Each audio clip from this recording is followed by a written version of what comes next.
My Lord's, हमारा नाम शादिया बानो है। हमारे अब्बू ने हमारा नाम बहुत प्यार से रखा था। शाजिया का मतलब नयाब, अलग। 1 साल पहले हमारे अब्बू गुजर गए। उनका जनाजा उठाना था, कंधे कम पड़ गए। जिस गांव के हर घर ने हमारे अब्बू से अपना नाम लिखना सीखा था, आज वही लोग दीवारों पर हमारा नाम लिखते हैं, लेकिन साथ में कत्तार, कमजोर या कोई और गाली लिखी होती है। हमारे अब्बू का सिर्फ एक गुनाह था कि हम उनकी बेटी हैं, और वही गुनाह विरासत में हमारे बच्चों को मिला। हमारे बच्चों के साथ कोई नहीं खेलना चाहता, क्योंकि दूसरे बच्चों को उनका खेल समझ ही नहीं आता। वो कभी जज, काजी, वकील बनते हैं, तो कभी दंगे दंगारियों का खेल खेलते हैं। कनीज डर के दरवाज़ा बंद करती है।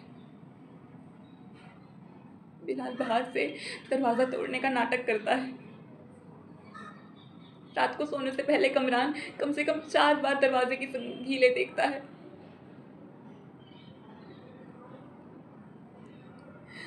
बच्चों की हिफाजत होती है माँ बाप की सबसे बड़ी जिम्मेदारी। ना तो इनके अब्बू इनके साथ हैं, और माँ एक मुद्दा बन के रह गई है।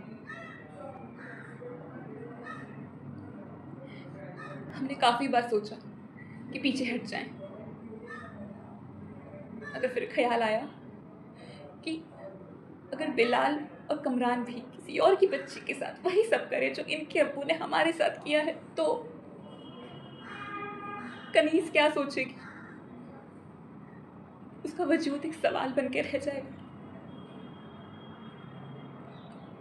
तब हमें लगा लड़ाई हमसे बड़ी है। ये सिर्फ हमारे बच्चों के लिए नहीं, बल्कि उस दीन के लिए भी है जिसका गलत इस्तेमाल किया जा रहा है। आज मुस्लिम लॉ बोर्ड अब्बास साहब के साथ खड़ी है, क्योंकि शरीयत की हिफाजत की जिम्मेदारी उनकी है। अब्बास साहब कहते हैं कि बहुत बड़ी लड़ाई लड़ी, उसके बाद जाकर संविधान में हमें ये हक मिला। जिस कौम की ये बात करते हैं, उस कौम में औरतें भी शामिल है कि नहीं? क्योंकि आए दिन बड़े लोग तो शरीयत के खिलाफ जाते गए हैं।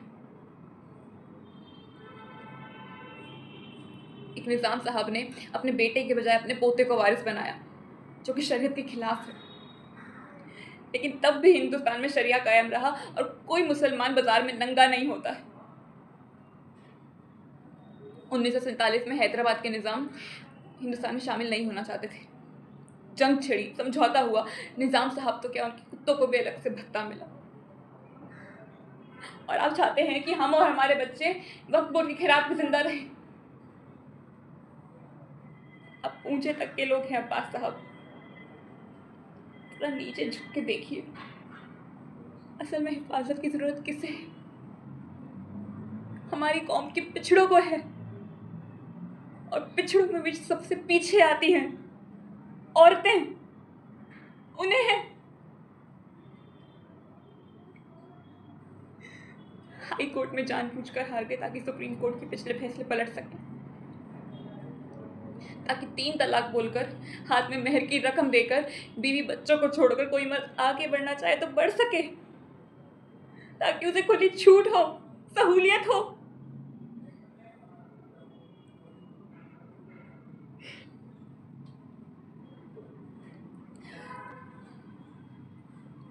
सत्रह साल पहले अब्बास ने हमसे शादी की थी।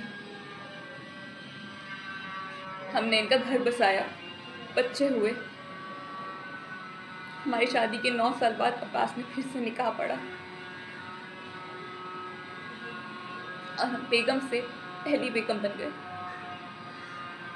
पहली बेगम का किरदार कुछ इस तरह होता है कि अगर वो घर की चाबी, अपना वजूद नई बेगम के हाथ कर देती है।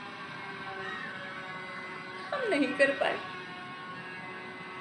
और फिर जो हमारी बेगम करते नहीं थकते थे, उनके 3 शब्दों ने हमारी पूरी ज़िंदगी बदल दी।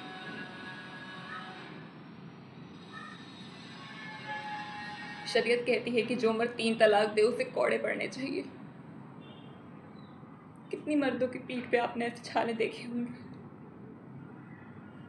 लेकिन आए दिन बेसहारा औरतें आपको सड़क के किनारे दिखेंगी।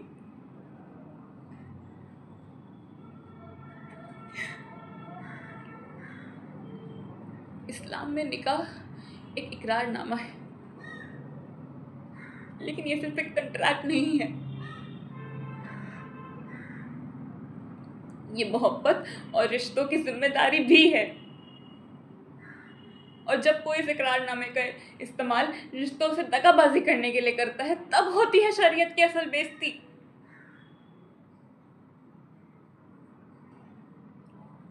हम ज़्यादा पढ़े लिखे नहीं हैं, वकालत बहुत दूर की बात है, मगर इतने साल कोर्ट कचहरी करते करते ये ज़रूर समझ गए हैं कि जो कुरान पाक में लिखा गया है वही कानून और संविधान हमें कहता है।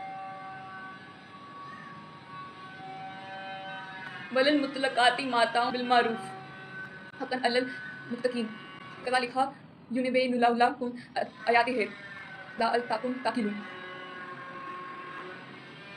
तलाकशुदा औरतों को मुनासिब गुज़र बसर का इंतज़ाम करना ज़रूरी है। ये नेक लोगों के ऊपर एक फ़र्ज़ है।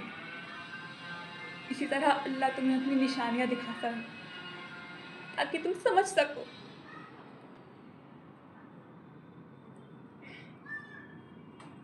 हमसे बार बार पूछा जाता है कि हम हिंदुस्तानी हैं या मुसलमान, बेटी हैं, माँ हैं, बीवी रह चुके हैं, तलाकशुदा होने जा रहे हैं, इतनी सारी पहचानें तो संभाल रहे हैं एक साथ, तो इस मामले में हमें कोई एक पहचान चुनने को मजबूर क्यों किया जा रहा है?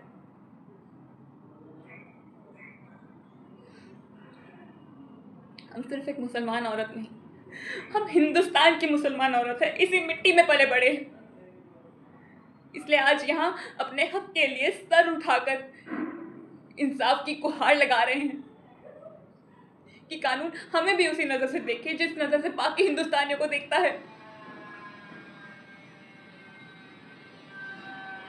हमारे अब्बू ने हमारा नाम बहुत प्यार से रखा था,